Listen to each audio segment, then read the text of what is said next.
امام علی علیہ السلام نے جناب فاطمہ زہرا کی وفات کے بعد شادی کی۔ حسن حسین ابھی چھوٹے تھے۔ اپنے عقیل کو رشتہ دیکھنے کے لیے کہا تو قلبسی بنو کلاب کے قبیلے کا انتخاب ہوا۔ سیدنا علی کی خواہش تھی کہ کوئی ایسی خاتون ہو جو شجاعت، سخاوت اور ایثار کی خصوصیات سے مالا مال ہو۔ بنو کلاب کی خاتون فاطمہ بنت حزم کے گھر رشتہ بھیجا تو سردار حزم اپنی بیوی کے پاس گئے اور پوچھا کہ سیدنا علی کا بیٹی فاطمہ کے لیے رشتہ آیا، کیا آپ نے اپنی بیٹی کی ایسی تربیت کی ہے جو نبی کے خاندان میں بیاہی جا سکے؟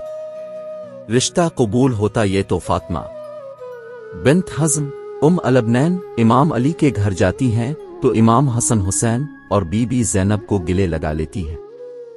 امام علی سے درخواست کرتی ہیں کہ ان بچوں کے سامنے اب مجھے کچی فاطمہ مت کیے گا، انہیں اس سے ان کی ماں یاد آ جائے گی۔ میں اس گھر میں ان کی ماں بن کر نہیں آئی بلکہ کنیز بن کر آئی ہوں۔ میرا یہ مقام نہیں کہ ان کی ماں کی جگہ لے سکوں۔ اس کے بعد اپنے انہیں بیٹا نہیں کہا بلکہ ہمیشہ مولا کہتی رہے۔ ان کے 4 بیٹے ہوئے اس لیے انہیں البنین بھی کہتے، مطلب بیٹوں کی ماں۔ اپنے بیٹوں کو ہمیشہ حسن حسین کی صرف اطاعت کا حکم دیا، ادب سکھایا اور کہا جو وہ کہیں بس حکم بجا لانا ہے، بحث نہیں کرنی۔ یہ اہل بیت ہیں، ہم ان کے نوکر ہیں۔ 4 بیٹوں میں عباس ابن علی، عبداللہ ابن علی، جعفر ابن علی اور عثمان ابن علی تھے۔ حضرت عباس علیہ السلام لشکر حسین کے سپہ سالار بھی رہے۔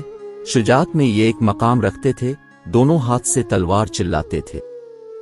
جنگ صفین میں امام علی نے ان کو بھیجا تو محمد بن حنفیہ کہتے کہ مولا اب صرف عباس کو کیوں آگے بھیجتے ہیں؟ تو مولا عباس کہنے لگے حسن حسین میرے ابا کی آنکھیں ہیں اور میں ان کا بازو، اور بازو ہمیشہ آنکھوں کی حفاظت کرتے ہیں۔ حالانکہ عمر میں حسن و حسین سے چھوٹے تھے، مطلب کہ یہ سوال بھی نہیں بنتا، ماں کی تربیت ہر مقام پر جھلکتی تھی۔ واقعہ کربلا میں جب ایک ایک کر کے لشکر حسین کے سپاہی شہید ہوتے گئے تو مولا عباس نے مولا حسین سے درخواست کی کہ مجھے جانے دیں۔ امام حسین ان سے تلوار لے لیتے ہیں کہ بس عباس تم پانی لے آؤ۔ اب پانی لینے جاتے ہیں تو یزیدی لشکر ان پر حملہ کر دیتا ہے، دونوں بازو کاٹ دیے جاتے ہیں، وہی جنہوں نے حسین کی حفاظت کرنی تھی۔ گھٹنے میں تیر لگتا ہے، حسین عالی مقام کی آنکھیں بھر آتی ہیں۔ عباس مولا حسین سے درخواست کرتے ہیں کہ میرے گھٹنے سے تیر نکال دیں اور کہتے ہیں کہ مولا میری والدہ سے کہہ دیجیے گا کہ عباس کے دونوں بازو نہیں تھے، اس لیے صرف آپ کو تیر نکالنے کا کہا۔ یہ وہ ادب تھا، وہ اطاعت تھی جو سیدہ البنین کی تربیت تھی، جنہوں نے ساری زندگی نبی کے اس گھرانے کی کنیز بن کر گزار دی۔ آپ کے 4 بیٹے اس جنگ میں شہید ہو گئے۔ علی کے 5 بیٹوں نے اس میں جام شہادت نوش کیا، جس میں 4 سیدہ البین کے فرزندان تھے، جو لشکر حسین کا نہ صرف حصہ بنے بلکہ امام علی مقام پر اپنی جان تک قربان کر دی اور ساری عمر کبھی زبان پر کوئی سوال نہ لائے۔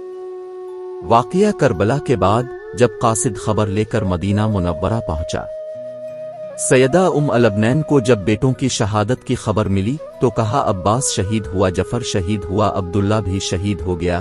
فرمانے لگی سب چھوڑی میرے مولا حسین کا بتائیں، تو بتایا کہ وہ بھی شہید ہو گئے۔ تو کہنے لگی کیا میرے بیٹے بعد میں شہید ہوئے؟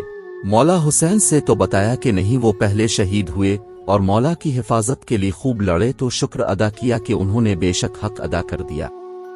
یہ وہ ماں تھی جو اہل بیت کے مقام کو سمجھتی تھی، جس نے اپنے سارے بیٹوں کو ساری عمر صرف اطاعت سکھائی، ادب سکھایا، خود کو اس گھر کی کنیز بنایا اور حسن و حسین کو بیٹا نہیں ہمیشہ مولا کہا۔ خدا ہم سب کو اہل بیت کا مقام سمجھنے اور اس ادب و اطاعت کی ہدایت فرمائے جو سیدہ البنین نے اپنی اولاد کو سکھایا۔